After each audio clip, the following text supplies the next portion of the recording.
تھوڑا اور پیچھے بیٹھ جائیں تو تھوڑا سا پیچھے کر لیں اپنی کرسی. اعوذ باللہ من الشیطان اللعین الرجیم. تھوڑی سی بسم اللہ الرحمن الرحیم وبہ نستعین وهو خیر الناصر والمعین. قال اللہ الحکیم فی کتابہ المجید. بسم اللہ الرحمن الرحیم. یا ایھا الذین آمنوا کونوا قوامین للہ شہداء بالقسط ولا يجرمنكم شنآن قوم على أن لا تعدلوا اعدلوا هو أقرب للتقوى فإن الله خبير بما تعملون. حضرات گرامی قدر، دوستان عزیز، سورہ مائدہ کی 8ویں نمبر کی آیت ہے اور ہمارا عنوان ہے عصر رواں میں اسلامی اقدار کی پاسبانی.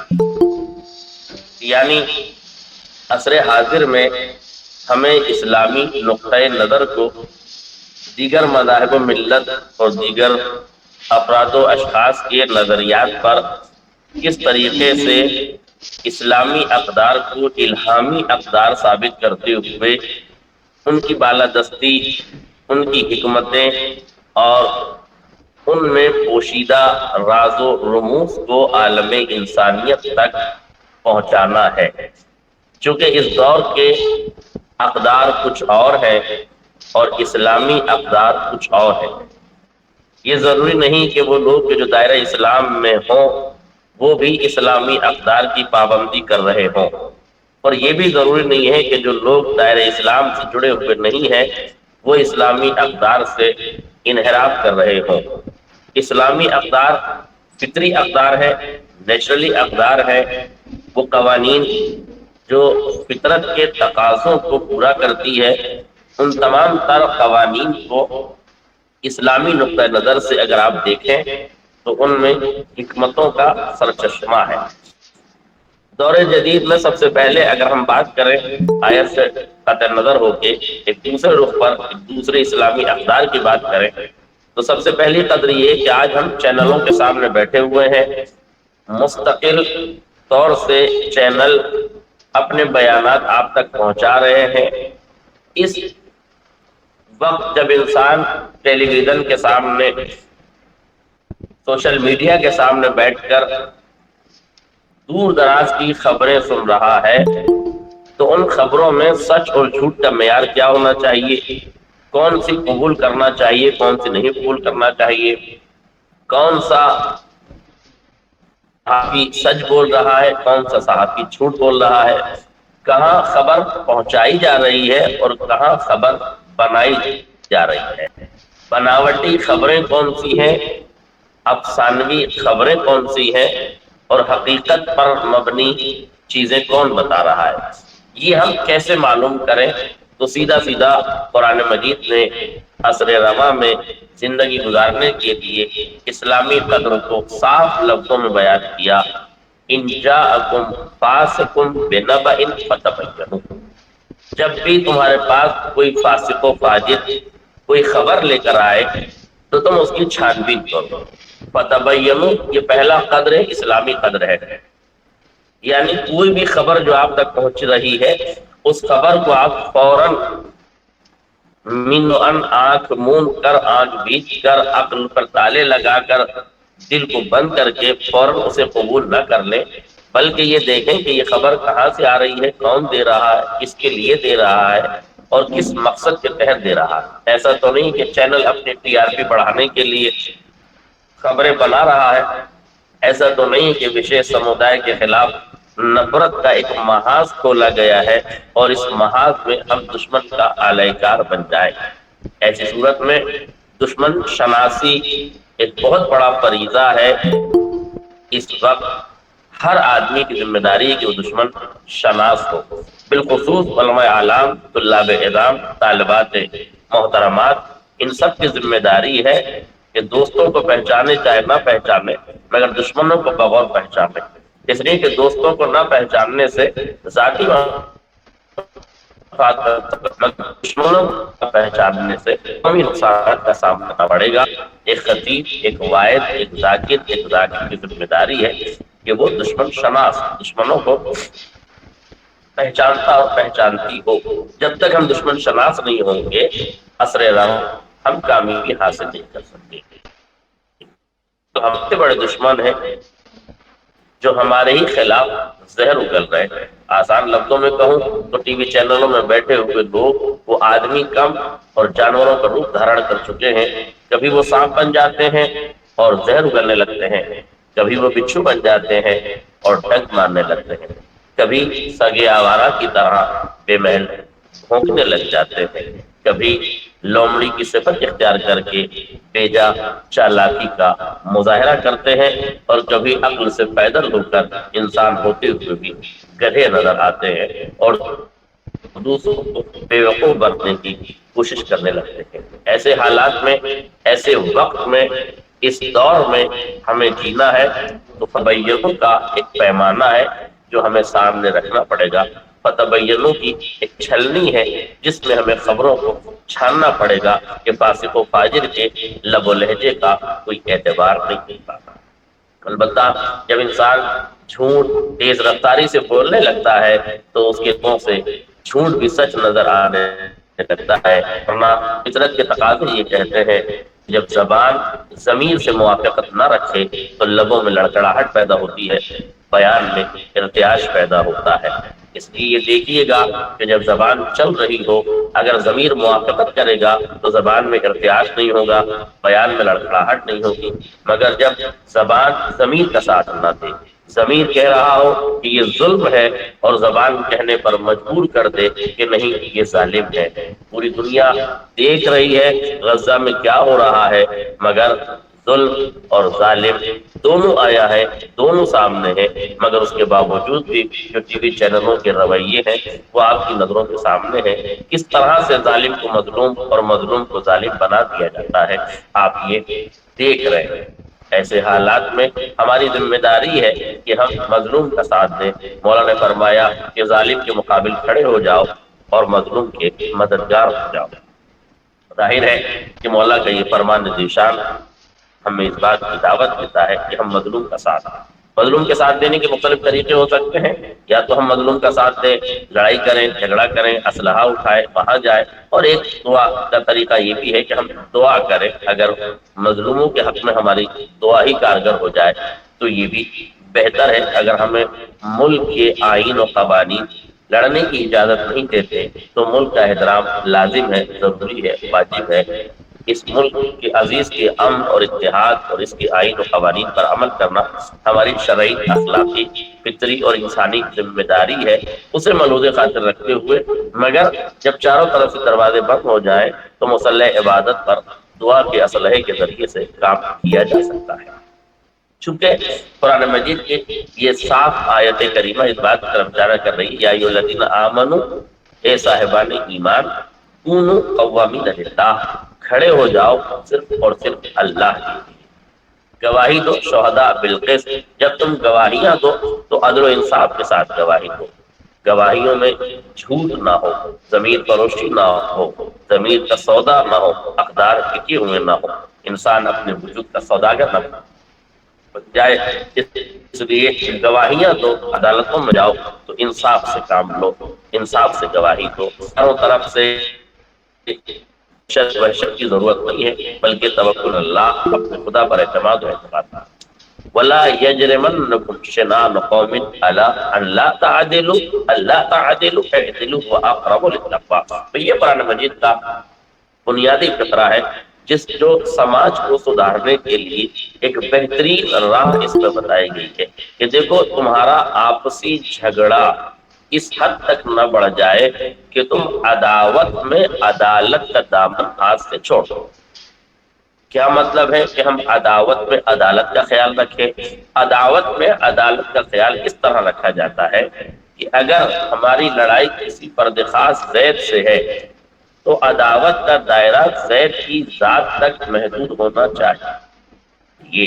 لیکن اگر ہماری عداوت کا دائرہ زید کی ذات سے نکل کر اس کے والد کو گالی دینے پہ لگے, اس کے بھائی کو گلیانے لگے, اس کے خانوادے کو برا بھلا کہنے لگے, اس کو اہل و عیال کو برا بھلا کہنے لگے, تو لڑائی آپ کی ایک فرض سے تھی مگر آپ نے زبان کی زبان درازی سے عداوت کے دائرے کو دراز کر دیا اور بڑھا دیا۔ نتیجہ یہ ہوا کہ اب آپ کا دشمن فرد واحد زید کی ذات نہیں رہی، بلکہ پورا خانوادہ، پورا خاندان، پورا قبیلہ آپ کا دشمن ہو گیا۔ اس طرح عداوت میں بے راہ روی، عداوت عدالت کے نہ ہونے سے دشمنیاں پروان چڑھتی ہیں، آگے بڑھتی ہے، اور اگر یہ قدر اسلامی انسان کے نظر میں نہ ہو تو پھر بڑے بڑے پدوں پر رہنے والے، بڑے بڑے منصب پر رہنے والے بھی بے راہ روی کا شکار ہو جاتے ہیں۔ ایک لفظ کہنا چاہتا ہوں، غور کیجیے گا۔ اسرائیل کی دولت کی خوشبو کسی کی ناک میں آ رہی تھی تو اس نے فوراً بیان دے دیا کہ ہم اسرائیل کے ساتھ ہیں، ہم فلسطین کے ظالموں کے ساتھ نہیں ہیں۔ عجیب مرحلہ فکر ہے، ایک وشیش سمودائے کی عداوت نے آپ کے دائرۂ عداوت کو اس حد تک بڑھا دیا کہ آپ کے قرب جوار کے جو دشمن تھے ان کے پیمانے کو آپ نے چھلکا کر دور دراز رہنے والے مسلمان کو بھی اپنا دشمن سمجھ لیا ہے۔ اور یہودیت جو کبھی بھی انسان دوست نہیں رہی، اس کہ آپ دشمن، انسانیت دوست نہیں رہی، اس کے آپ دوست ہو گئے۔ اس کا مطلب یہ ہے کہ جہاں دولت کی خوشبو آ رہی تھی، جب وہاں ظالم کا ساتھ دیا جا سکتا ہے تو آپ سوچئے کہ جہاں رے کی حکومت کا بیانامہ پورا لکھ کے دے دیا گیا تھا، پوری حکومت رے کی، اس کے کاغذات، اس کا بیانامہ لکھ کے دے دیا گیا ہو، تو وہاں آدمی ظلم کا ساتھ کیوں نہیں دے گا؟ اس کا مطلب یہ ہے کہ اسلامی اقدار عداوت کے دائرے کو عدالت کے دہلیز تک رکھنا چاہتی ہے۔ جتنی لڑائی ہے اتنی ہی رکھیے، اس سے زیادہ آپ اپنی لڑائی کو نہ بڑھائیں۔ جس طرح عداوت میں عدالت ضروری ہے، اسی طرح محبت میں اعتدال ضروری ہے، رشتوں میں اعتدال ضروری ہے۔ اگر ایک انسان رشتوں کی محبت میں اعتدال نہیں رکھتا تو بے راہ روی کا شکار ہو جاتا ہے، کبھی رشتوں سے ہاتھ تو بیٹھتا ہے، کبھی رشتے اس کا ساتھ نہیں دے پاتے۔ بچوں کی بیان ہوتا، آپ نے بھی اپنے ہاتھوں میں کوئی کبوتر پکڑا ہوگا یا کوئی پرندہ پکڑا ہوگا۔ جب آپ پرندہ پکڑتے ہیں تو پرندہ پکڑنے کی شرط یہ ہے کہ اس کے اوپر جو گرفت آپ کی، پکڑ آپ کی ہو، وہ اعتدال کی پکڑ ہو، اتنا کس کے نہ پکڑے کہ پرندہ بھج کر دب کر سانس رک جائے اور مر جائے، اتنا ڈھیلا اور آہستہ نہ پکڑے کہ وہ آپ کے ہاتھوں سے اڑ جائے۔ یہی پرندے کی گرفت رشتوں کے اعتدال کی گرفت سمجھاتی ہے۔ اپنے رشتوں کو اتنا بھینچ کر، اتنا دبا کر، اپنے گھروں میں اتنی زیادہ پابندیاں لگا کے رشتوں کو نہ رکھیں کہ رشتوں کا دم گھٹنے لگے، رشتے ٹوٹنے لگے، رشتوں کی ڈور ہاتھ سے چھوٹنے لگ جائے، اور اتنی کھلی چھوٹ نہ دے دیں، اتنا آسانیاں ان کے نہ فراہم کر دیں کہ انہیں جب موقع ملے وہ آپ کے ہاتھوں سے پر ہو جائے، آپ کے ہاتھوں سے اڑ جائے۔ لہذا محبت میں اعتدال کی گرفت اور عداوت میں عدالت کا دامن ہاتھ سے نہ جائے، یہ عصر رواں میں اسلامی اقدار کی پاسبانی ہے۔ اگر آپ اس دور میں عداوت میں عدالت رکھتے ہیں اور اس دور میں آپ رشتوں پر اعتدال کی گرفت رکھتے ہیں تو اس کا مطلب یہ ہے کہ اس بھیانک دور میں آپ اسلامی اقدار کی پاسبانی کر رہے ہیں۔ ان جاءکم فاسق بنبأ فتبینوا، اگر آپ آنے والی اخبار کا، خبروں کا جائزہ لے کر فتبینوا کے آئینے میں اسے پرکھتے ہیں، اسے جانچتے ہیں، اس کی میزان اور معیار پر اسے کر صداقت اور کذب کا اس میں سے چھانٹ لیتے ہیں کہ کون سی سچائی ہے اور کون سا سچ ہے اور کون سا جھوٹ ہے، تو آپ کو مل جائے گا۔ آپ غور کریں، اس دور میں جہاں وشیش سمودائے کے لوگوں کو ٹارگٹ کیا جا رہا ہے، چینلوں کے ٹی آر پی بڑھانے کے لیے جھوٹ پروسا جا رہا ہے، سچ کو دبایا جا رہا ہے، حقائق کو پس پردہ ڈالا جا رہا ہے اور جھوٹ کی نمائش ہو رہی ہے، دھڑلے سے جھوٹ بولا جا رہا ہے، تو ایسے جھوٹ کے دور میں شمع صداقت کا جلانا ضروری ہے سرکار رسالت معاب کی اگر حیات طیبہ کا آپ جائزہ لیں تو اس میں آپ کو ملے گا قرآن یہی کہتا ہے وَلَقَدْ كَانَ لَكُمْ فِي رَسُولِ اللَّهِ أُسْوَةٌ حَسَنَةٌ تمہارے لیے تمہارے رسول گرامی کی سیرت حجت ہے، ان کا نظریہ ان کا عملیہ تمہارے لیے حجت ہے۔ آپ آئیے اور دیکھیے عصر رواں میں ہم تعلیمات پیغمبر اسلام کو کیسے زندہ کریں، اس کی حفاظت کیسے کریں، اس کو کیسے دنیا تک پہنچائیں۔ آپ عرب کی وہ سرزمین ہے جس میں کفر و الحاد، شرک و بربریت، ظلم اور فساد اپنے عروج پر ہے۔ بچیوں کو زندہ درگور کرنا، ہر وقت کی الگ الگ شرابوں کا پینا، بات بات پر 40 سال تک جھگڑے کرنا، بیٹیوں کو گھروں سے اٹھا کے لے آنا، قبیلوں کو لوٹ لینا، خاندانوں کی عزتوں سے کھیل لینا، شعر و سخن کے نام پر بے حیائی کو روایت دینا، معلقات سبا اور معلقات عشرہ جہاں فصاحت و بلاغت کا آئینہ دار تھی وہیں جنسی ہیجان کی بھی علامت بنے ہوئے تھے۔ اگر امرؤ القیس کے قصیدے کو آپ پڑھ لیجئے تو ایک باشعور انسان حیرت میں ڈوب جاتا ہے کہ کیا اشارے اور کنایے میں اس طرح سے کسی خاتون کی توہین کی جا سکتی ہے۔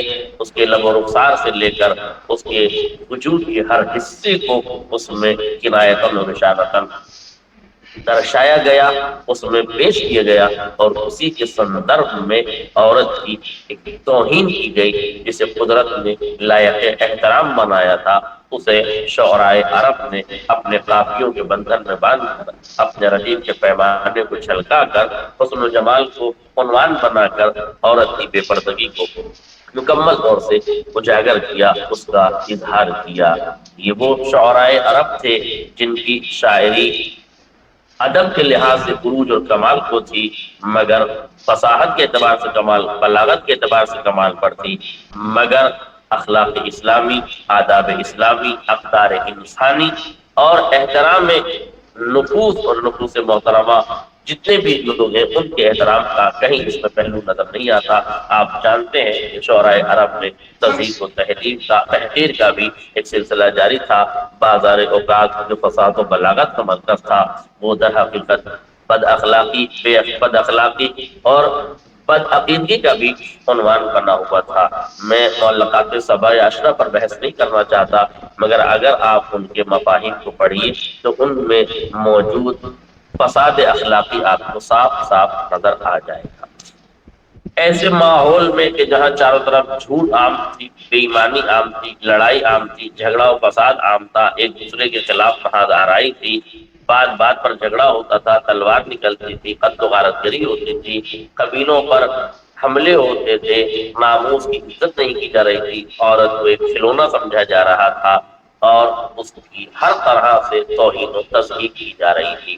ایسے ماحول میں نبی رحمت نے جب سرزمین مکہ پر قدم رکھا اور محمد عربی دنیا میں تشریف لائے تو آنے کے بعد جو حادثات رونما ہوئے وہ آپ کے سامنے ہیں، مگر 40 سال تک آپ نے خاموش تبلیغ کی اور اپنے کردار اور اخلاق سے امت موجودہ کو انسانیت کی راہ کی طرف لا کے کھڑا کر دیا، یہاں تک کہ آپ نے جب اعلان کیا قولوا لا الہ الا اللہ تفلحوا کہ لوگوں لا الہ الا اللہ کہو کامیاب ہو جاؤ گے۔ ایک پیغمبر تھے جنہوں نے بکریوں کے چرانے والوں کو حکمت کا درس دیا، ایک پیغمبر تھے جنہوں نے لٹیروں کو، لوٹنے والوں کو اپنا مال رائے خدا میں لٹانے والا بنا دیا، ایک پیغمبر تھا جس نے پورے سماج میں بکھرے ہوئے جھوٹ کو بدل کر صداقت کا لباس پہنا دیا، ایک پیغمبر تھے جنہوں نے بے ایمانوں کے دل میں شمع ایمان روشن کر دی تھی۔ ایک اکیلا پیغمبر، ایک تنہا اللہ کا نمائندہ، ایک تنہا ذات پیغمبر کس طرح سے پورے عالم عرب پر 2500 کلومیٹر کے جغرافیائی رقبے پر پیغمبر اسلام نے وہ تعلیمات اجاگر کی، وہ اقدار اسلامی اور انسانی دنیا تک پہنچائے کہ لوگ پیغمبر کا کلمہ پڑھنے لگے، خدا کی وحدانیت کا اقرار کرنے لگے، جبکہ آپ کے مقابل میں ابو لہب اپنا کام کر رہا تھا، ابو جہل اپنا کام کر رہا تھا، اور ابو لہب ابو جہل اگر میں آج کی زبان میں بات کروں تو اس دور میں یہ افراد تھے، مگر اس دور میں اگر ان کی تشخیص کی جائے تو پیغمبر کے مقصد کے خلاف بولنے والا ابو لہب ایک آدمی نہیں تھا بلکہ اس دور کا ایک چینل تھا جو دن بھر پیغمبر کے خلاف نفرت پروس رہا تھا۔ ابو جہل ایک چینل تھا جو دن بھر پیغمبر کے خلاف نفرت ہو رہا تھا۔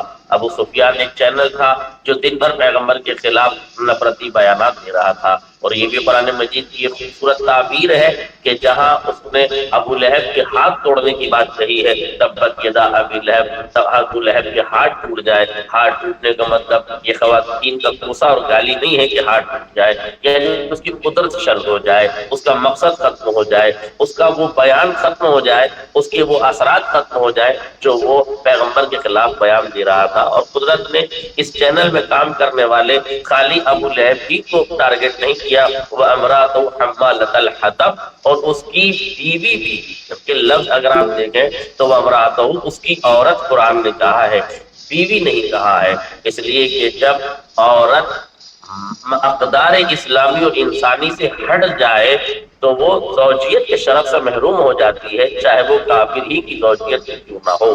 وہ امرأۃ حمالۃ الحطب دلیل ہے کہ جس طرح ابو لہب کے چینل میں ایک عورت کام کرتی تھی اور وہ عورت بھی اسی کے ہم خیال اور ہم خیال تھی، ہم رنگ تھی، ہم بیان تھی، اس وجہ سے جو عذاب اس کے لیے کہا گیا وہی عذاب اس کے لیے بھی کہا گیا، جو اس بات کی دلیل ہے کہ اگر آج خواتین چینل پر بیٹھ کر جھوٹ پروس رہی ہیں تو وہ امرأۃ حمالۃ الحطب کے دائرے میں ہے۔ اور حمالۃ الحطب کا ظاہری ترجمہ تو یہ ہے کہ جو لکڑیاں ڈھوتی تھی، لکڑیاں اٹھاتی تھی، مگر ابو لہب کی بیوی کوئی گاؤں کی دیہات کی وہ عورت نہیں تھی جو جا کے جنگلوں سے لکڑیاں چن کے لاتی ہو، بلکہ یہاں حمالۃ الحطب میں علامہ مودودی نے تفہیم القرآن میں بڑی خوبصورت بات کہی ہے۔ حمالۃ الحطب سے مراد یہ ہے کہ وہ عورت جو سماج میں چغل خوری کرتی تھی، ایک دوسرے کے خلاف بھڑکاتی تھی، جس کے نتیجے میں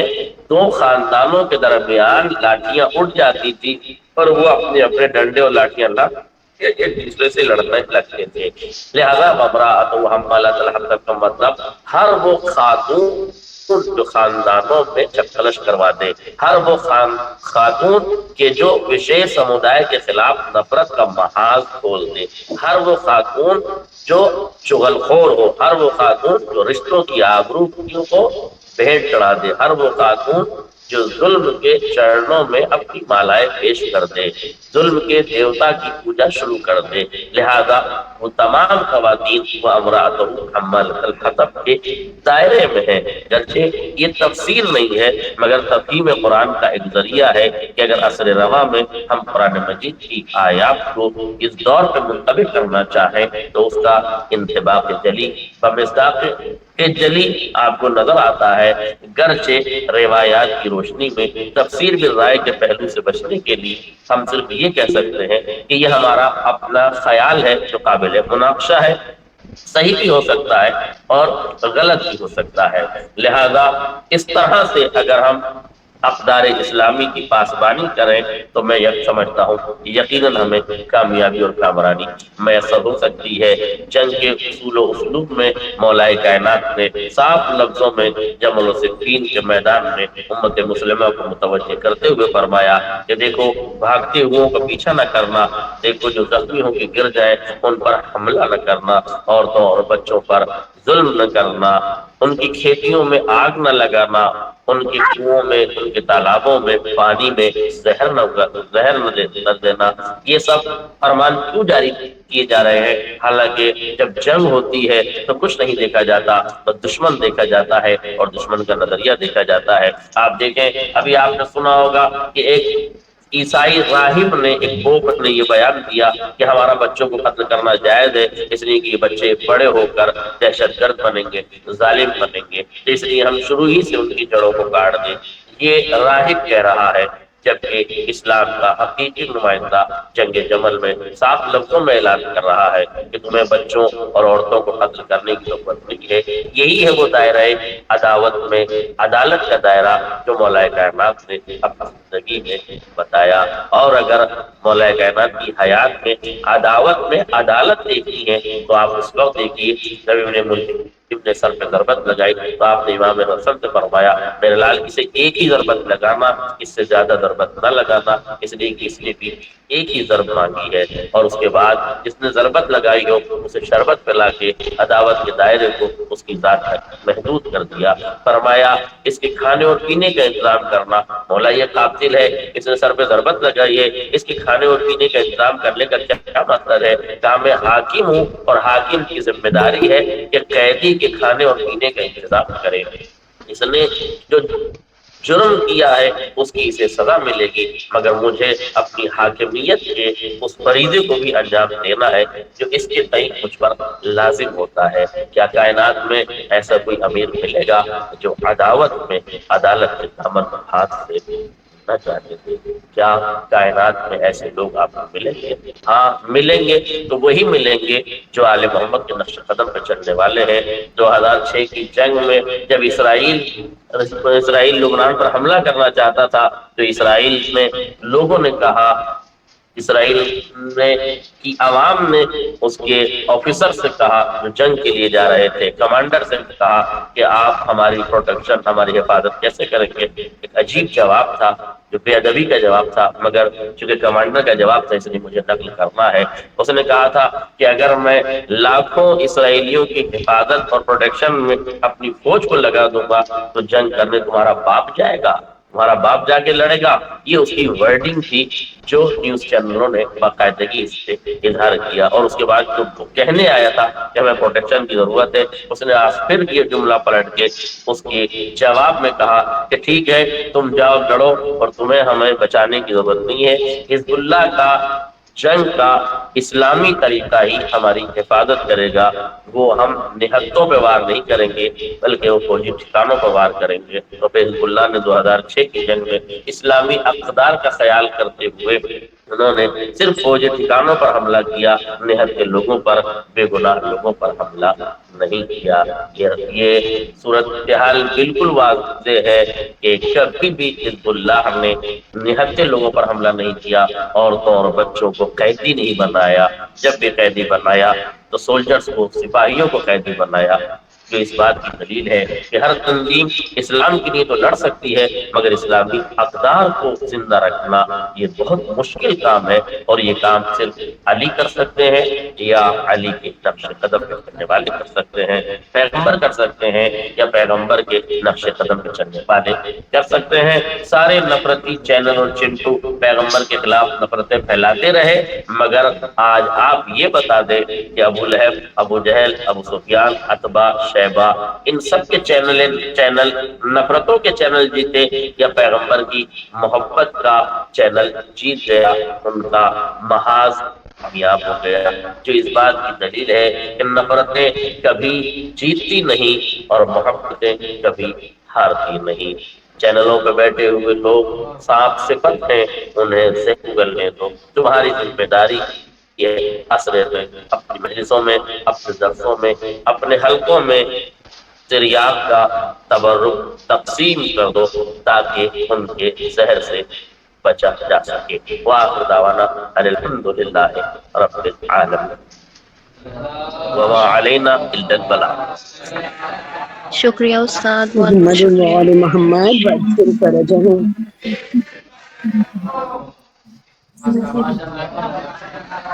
ماشاءاللہ آغا، آپ نے بہت اچھا درس دیا، بہت ہی اچھا۔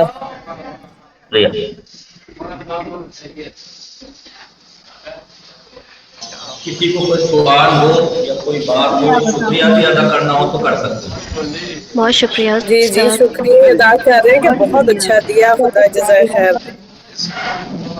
شکریہ، جزاکم اللہ، مولا آپ لوگوں کو سلامت رکھے۔ جزاک اللہ، سلامت رہیے۔